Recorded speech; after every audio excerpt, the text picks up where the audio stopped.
Hi, what we're going to look at now is pages and also things that you can do to your portfolio to make them stand apart. Um, I think I showed you earlier in another segment the different kind of coverings you could use on portfolios, or if you took a portfolio and changed the way that the cover was being done. Those are some of the things. These, of course, were custom portfolios.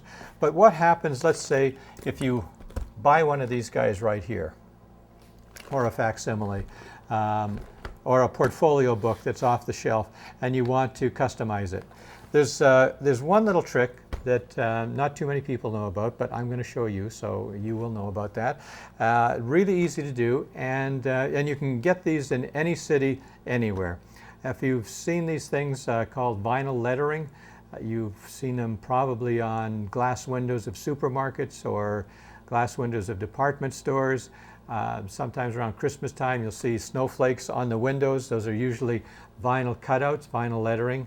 And any sign shop in your area, in your vicinity, makes vinyl lettering. And what you do with vinyl lettering, and it's very, very interesting because you can make any type of shapes, you can add color to it.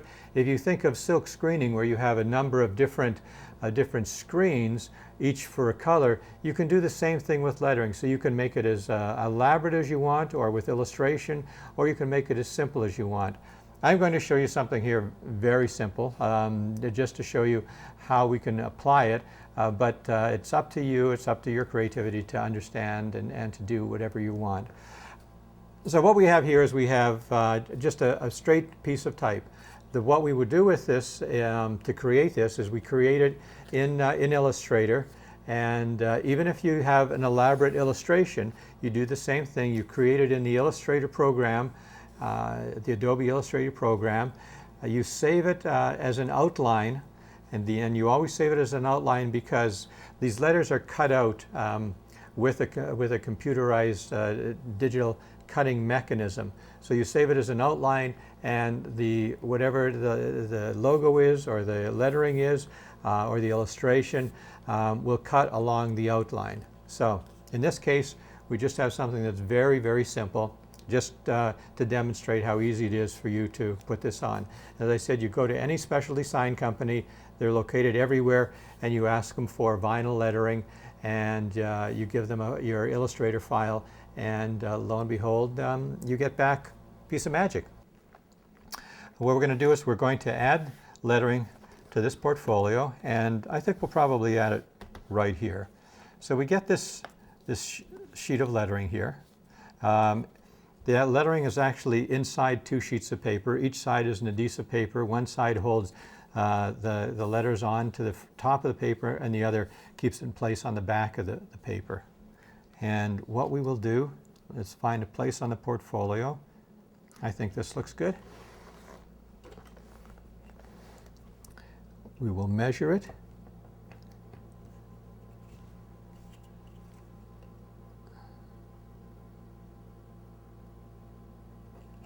And tape it in place. Now what's interesting about this, and what you want to look at very carefully, is that you have a backing sheet here. The letters are now being held in place. You have a backing sheet, which I will show you. We remove the backing sheet, but we keep the letters on the top sheet.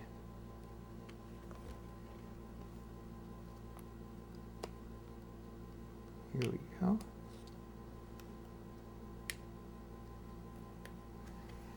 Now if you see, there are three pieces of paper here. Before we started to do this, decided that I wanted the letters a little bit closer together, so I went in myself, and this is something that you can do, is cut the letters so I could get them a little closer together, because I wanted the type to be a little bit, the kerning to be a little bit tighter. Now we place these in. So we're almost done, and if you can see right now, you'll see that I have a top sheet that's holding the letters in place. This is a wonderful thing about this method that makes it absolutely so easy to do, because it's almost foolproof. All the letters are in place. They're exactly where I want them to be. Now, if I saw that something was not right at this point, I would probably carefully lift up and adjust what I'm going to do here. But, you know, I see that everything is in place right here. And what I'm going to do now is to burnish down the lettering. And just making sure that everything will stick on the surface. And as I said, this is a very, very simple application here. You can put illustrations on here. You can put several colors on here. I'm going to show you a little trick after we take this off, which is another little trick that is kind of interesting. But let's first now remove the letters. Here we go. So carefully we remove the backing, and if the letters start to come up a little, that means they have not been burnished down properly. So you just give it a little bit more, and there you have it.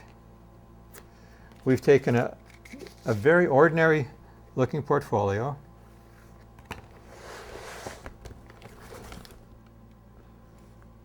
and we've added a signature to it. So now the portfolio looks a little customized. And as I said, this is a very, very simple method.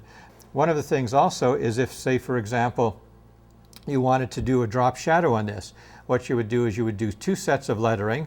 Let's say we did one in white and one in red. And let me just give you an example with this piece of paper. You would offset the lettering slightly so that you'd have the red lettering underneath, the white lettering on top, and the red lettering would give you a little impression of a drop shadow. So the little drop shadow would be underneath there. So that there's a whole lot of tricks you can do with this. Very nice, very professional, and very inexpensive. I used, on this particular lettering here, I used a matte finish.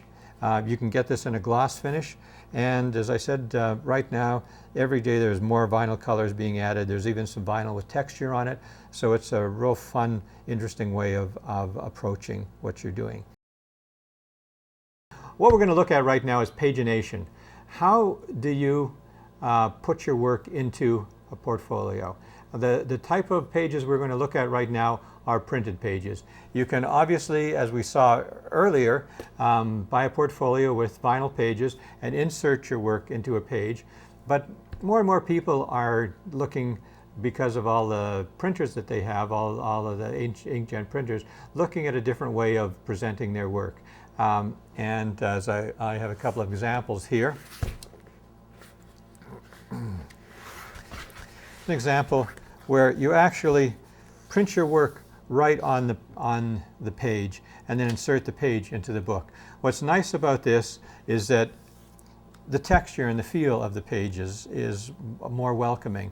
And one of the things that you have to keep in mind when you're building a portfolio is you want it to have it as tactile and as inviting as possible. There are so many wonderful papers out there right now for the printers that you can get many different kind of textures and weights and feels. So it's a really interesting thing to kind of look at, and a very versatile way of putting a portfolio together. Now, when we're talking about pages, there are a couple of different types of pages, and let me demonstrate. There is the single sheet, and here's a portfolio that is printed with the single sheet. Single sheet works well. But there are a couple of things that may happen with a single sheet depending on your printer. Some printers tend to pick up marks on the back of the single sheet, so it kind of destroys your portfolio. Sometimes the single sheet you can see through a little bit, or when the single sheet is drying, there's a little bit of a ripple effect in the single sheet. So sometimes you want a weight, especially maybe on a larger portfolio, you want a weight that's a little bit thicker. Now, there's another way of looking at this, and that's done with something that we call the French fold. Here's an example. The French fold is actually a page that is folded. The reason that French folds are considered is that today a lot of the printing papers are just have a printing surface on one side. The other is, as I mentioned earlier, sometimes when you run paper through a printer, you get marks on the other side of the printer. So the solution for that is something called the French fold. And it's as simple as folding the paper and having this as your page.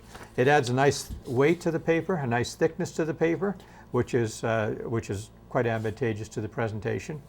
And it also gets out of the problem of having, if there are any marks of discoloration on the other side of the page. It also lets you print two sides of a page, where if you have a single sheet that does not allow you to print on a page, you're limited to just printing on that one side of the sheet of paper, so that when you're turning it over, the other side of the paper would be blank. The French fold allows you to print both sides of a page. With all that being said, there's a great advantage to doing that. One of the disadvantages, and even on a single sheet, is when you start compiling a number of pages together and you start to open up a book, because of the thickness of the book and the bound pages, the books do not lie flat. And this is somewhat discouraging if you are showing it to someone and they have to keep, prying the pages open. The pages aren't lying flat. As you see in all of these books are designed so that when you open them up, your pages lie completely flat. It just makes it easier for the viewer. That's another example too. All your pages lie completely flat. This is being done because all of these pages are hinged. So what I'm going to show you is how to create a hinged page.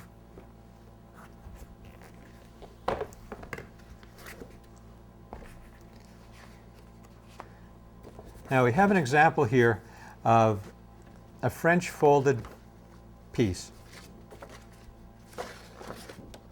This is a sheet of paper that you could only print on one side. This is not a good side. The printer that was used didn't mar this side, but it's still, the paper is not as attractive as the side that was meant to be printed on. So what we're going to do is we're going to take this and we're going to develop a hinged page. To do that, what we do is we need to get the hinge itself. The hinge is usually a piece of paper that's anywhere from 3/4 to 1.25 inches, and I have pre-prepared this with punched holes in it. These punched holes align with the hole posts in the portfolio. And what we're going to do is we're going to take this hinge piece. We have a roll of hinging tape here. Hinging tape, you can buy it at any art store.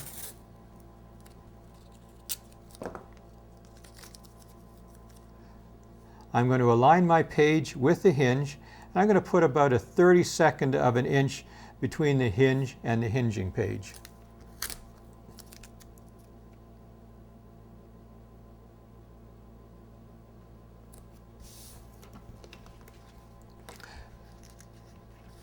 And I'm going to put the hinging tape on both sides of the paper.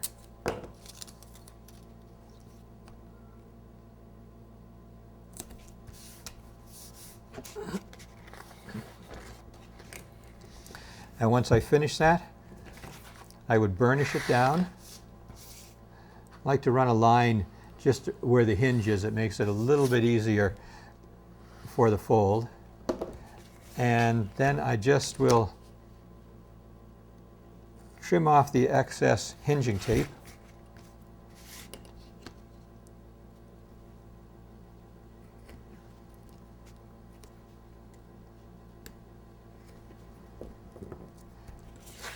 And there you have it, a hinged page. Now the advantage on the hinged page, as I said before, it makes it really simple for the page to lie flat. If I was to take a page that wasn't hinged and try to do the same thing to it, well, obviously you see that, it has a lot of spring in it, a lot of resistance to it. The hinged page, in fact, allows the page to lie flat, and when you take the whole page and you assemble it in a book, it makes a very neat presentation. That's the HintPage. Thank you.